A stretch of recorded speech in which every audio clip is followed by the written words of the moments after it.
Welcome back to Moments Nigeria. Jide Ipaye loves shoes, but had the major challenge of finding his own size and fit. He figured, why not make his own shoes? And then Eureka, why not make for others and create a for-profit social enterprise with it? This gave birth to Keexs Nigeria. Now, the Keexs footwear brand is an African-inspired range of casual footwear that brings out the cool in any man or lady. It is also for people who are expressive and unapologetic for style choices. Welcome to the show. Hi, Thank you very much. Welcome, Jide. Very Hello, cool, ladies. I see. Yeah. I love the Amazing shoes. Thank you very much. fit of shoes. So you're wearing a Keexs t-shirt and a Keexs footwear. Absolutely. So I mean, from the intro, I see that you had issues finding your size 48. Yes. That was a real challenge. Yes, it was. I mean, I grew up wearing my dad's shoes. I was about 9, and I was already wearing a size 45. So wow. it was a challenge for me finding shoes that would fit and then the design that I would want. So I said, why don't I just learn how to make my own shoes? So how was the process? Talk to us about it.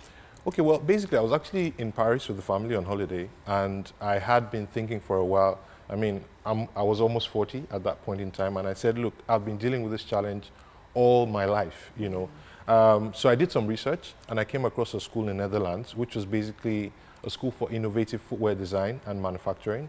So I basically went to the Netherlands, checked out the school, had a conversation with the owners of the school, and lo and behold, I decided to enroll. So I took a course and spent the next few weeks learning how to make sneakers. And then when I was done, I then realized it wasn't going to be that simple to start to produce the shoes. So I did a bit of research again. I found a factory in the Netherlands that I could work with. And I realized I needed to have a lot of money as well. So I did something called crowdfunding. Okay. I actually went online. I shot a video of my study in the Netherlands. I put it up on the internet, and then I had people from different parts of the world pre-order the designs that I had made. Wow. Okay. So we had people from the US, Japan, Venezuela. Oh, amazing. I mean, different parts of the world. Basically, they just believed in the project. They could see it wasn't just about designing shoes, but backward integrating into setting up a factory locally here. Let's talk about the design of the Keexs brand. Yes. What sort of texture you use, what sort of material, and how long it takes to just make one sneaker. Right. So, well, basically, this is called vegan leather. Okay. It's synthetic. Obviously, looking at the Nigerian environment and the challenges of Can we feel it? Yeah, please. So that was the first thing we thought about. What can we create that would be very easy to maintain? Very nice. It's very easy to clean with baby wipes or something. If it gets dirty, you know how the streets could be in Nigeria. Yeah, you can clean it up easily. And it's also very soft, so it tends to adjust to the shape of your feet. We also looked at the Nigerian environment in terms of humidity.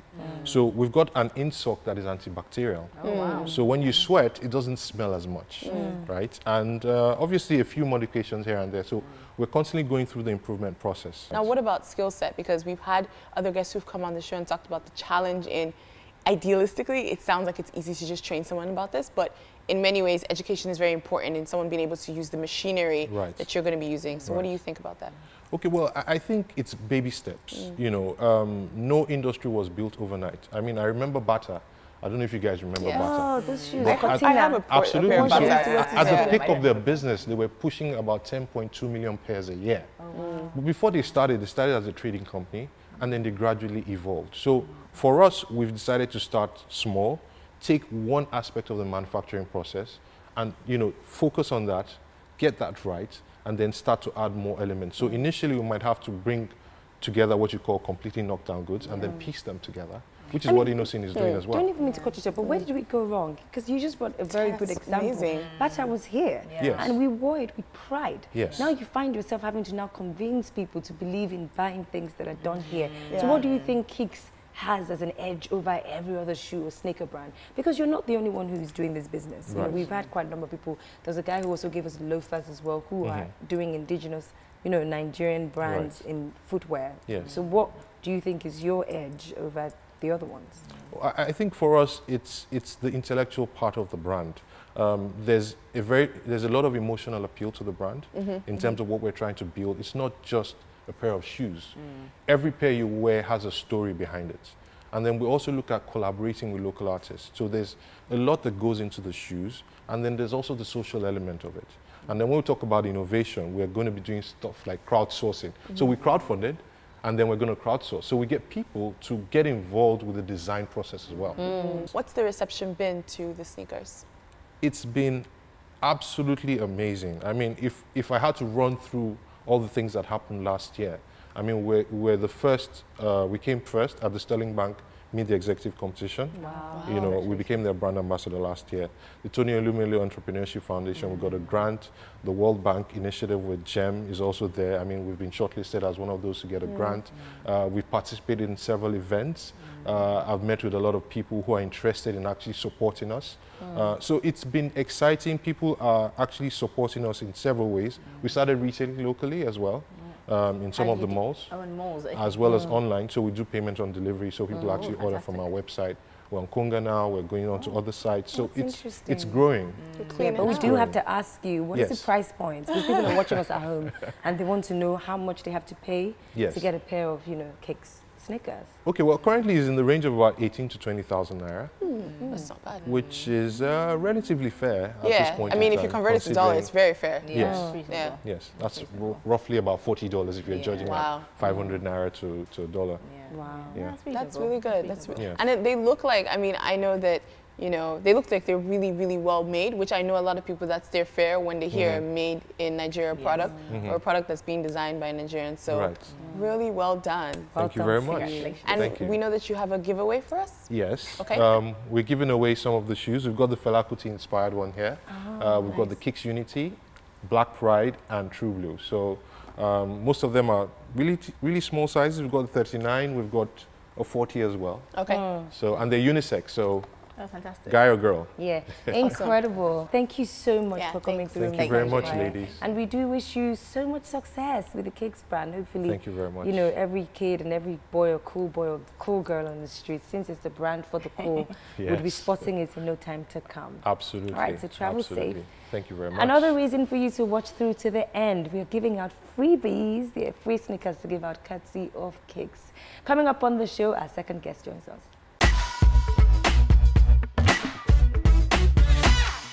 Welcome back to Moments Nigeria. Now we're joined by Ronke Ladipo, who's the CEO of the Made in Nigeria brand, Ruch by Ronke. Nice to have you on the show, Ronke. And you're joined by William Moore, who's your marketing and PR director. Hello, guys. Welcome. Thank you for having us. Thank you. You're welcome. Nice to have you guys here. I can see we have loads of goodies around you.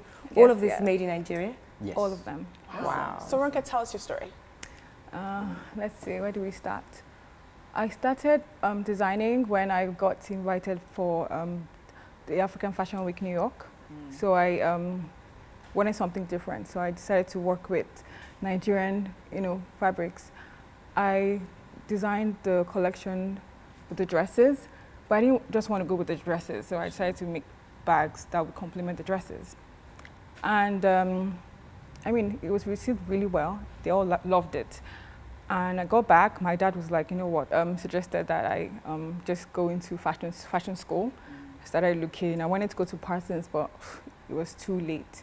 So I had to wait like 6 months extra to apply for the fashion school in Paris, the Paris American Academy.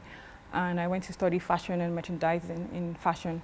I got back and I'm like, you know what, I'm ready for this. I'm going to just go strictly into making bags.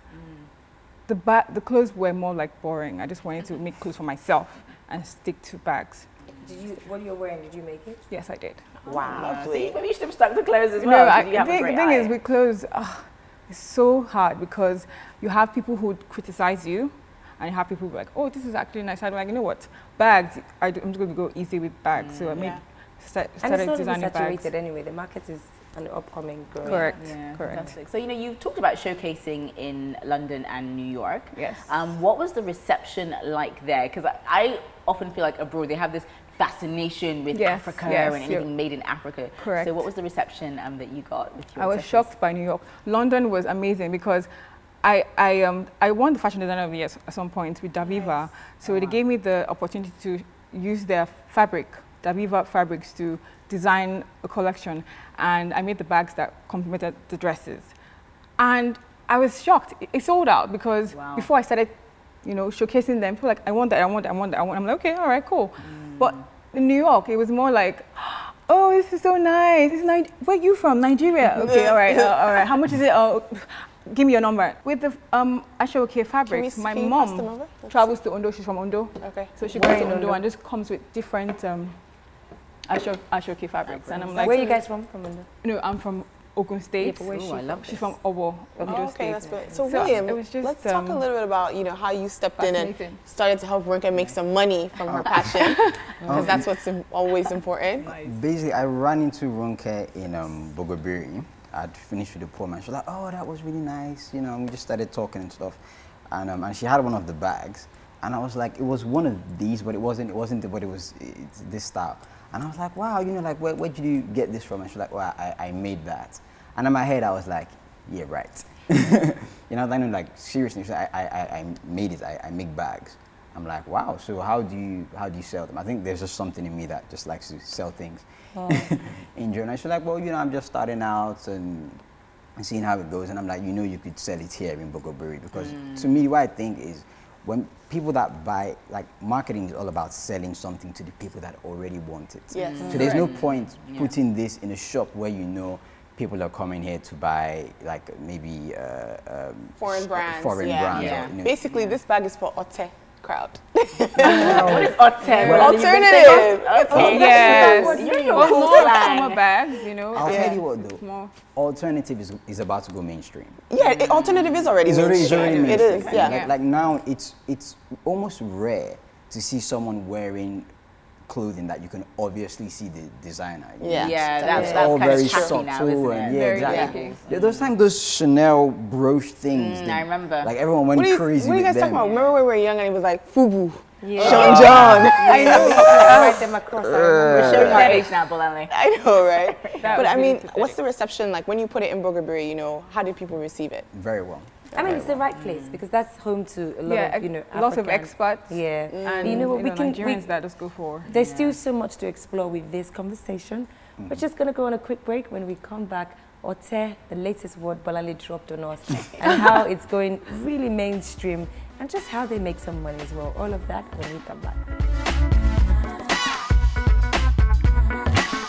Here, there's lots of opportunity here that you can tap into, and this is why I came back.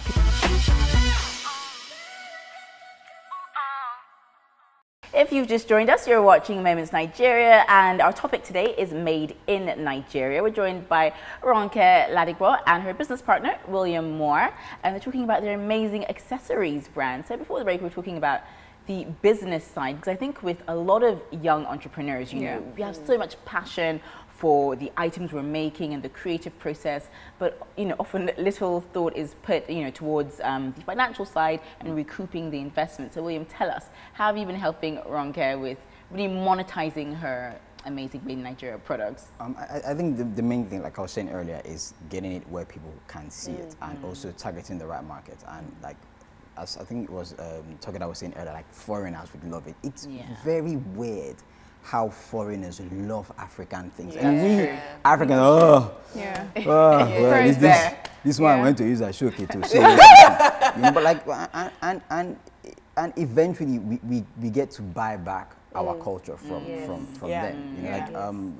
We're currently we are managing like an antique art shop called the Art Exchange, and you would be in surprised. Lagos here. Yes, it's in VI.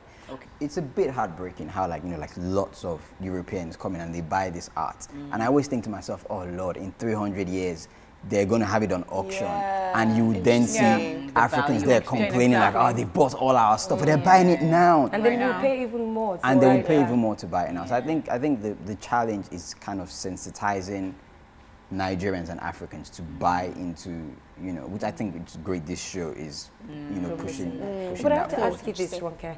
A lot of people have this, you went foreign trained, went to, fashion school in Paris. Yeah. What made you stick to the Nigerian brand? I mean, there's a lot of people who would appreciate it here, and there's so much to do here, in terms of labor. Labor is quite cheap here, so we try and dabble into it. But of course, we have to encourage them as well, because it's not just taking them for granted and say, because they would take an amount of money to make a particular collection. So here, there's lots of opportunity here that you can tap into, and this is why I came back. Take, for example, the trunk boxes I make with the leather. You know, I can just make it and, you know, put it out there and people will just start calling you on. Like, in Paris, you have to do it, like really do it. Get a job, you know, wait for this, wait for that. Do you think that social media has also helped? It helps a lot. Let's talk about pricing. Pricing. Like, how much does this bag go for? That would go for like 10 because, I mean, it's for the mass. I mean, when I say mass, like... You want to make it affordable? Yes, I want to make it very affordable. Okay, and what about the green one? That one is about the same price, the Usher case, same price. But that one, that's synthetic. It's not real leather. It's, you know, like, it's not the... But if you want it as a custom made, you can, you know, pick the leather you want, crocodile, snake, whatever you... And I just design and then you pay the amount of the design. So how much is the synthetic one? This goes for 25 and that goes for 20, you know.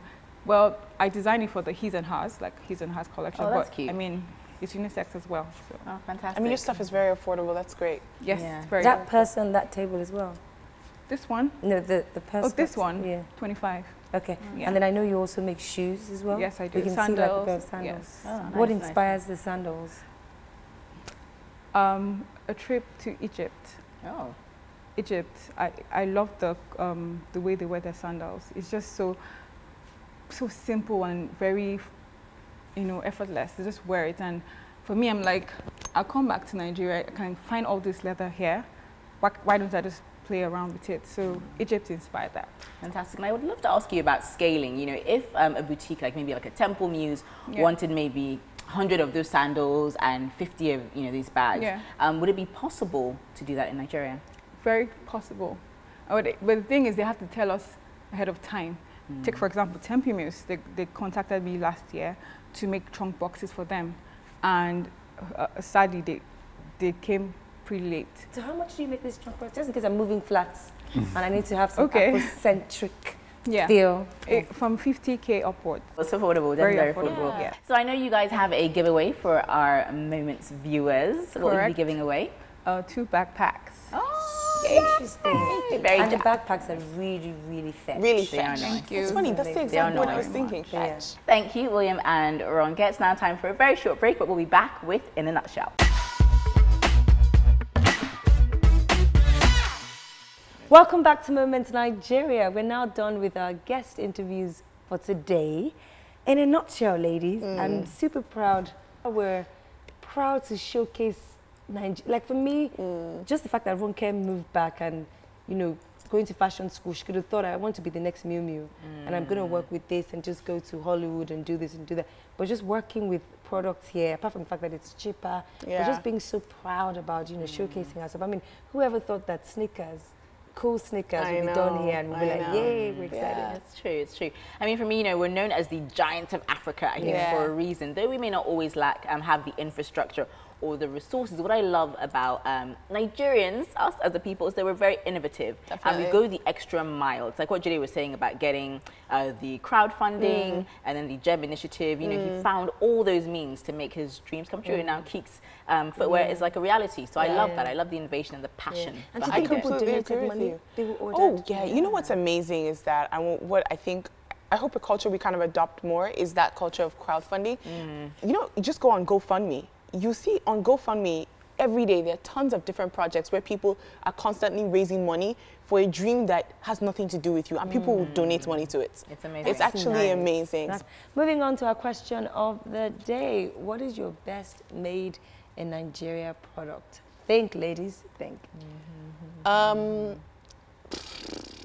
That's a hard one. Well, I mean, I think just in general clothes. Like, I just love wearing Nigerian brands, and I love the fact that we're always styled in like a Nigerian designer. Like, this is a Nigerian designer. Even if you don't remember the name, do you? I do. Yeah. What about you, Tamula? Mine would have to be skincare. So like, you know, You shea stole what I butter. wanted to say. Really, I could telepathically read your mind there. Or black soap. You know, there's lots of brands from R&R Luxury to a couple of others that do really beautiful. I use that actually. Conk Nigerian soap, and it's good. It exfoliates very well. So I would say skincare. Yeah. How about you, Toke? Well, since she said the skincare that I wanted to say, what else am I really feeling now that people are doing? And it's like, it's so cool. Sandals, maybe? Yeah, I'd say, you know, sandals, shoes, Keexs, for instance. I mean, I got that for Valentine's Day, and I'm still rocking my... You mean you got it or you got it for someone?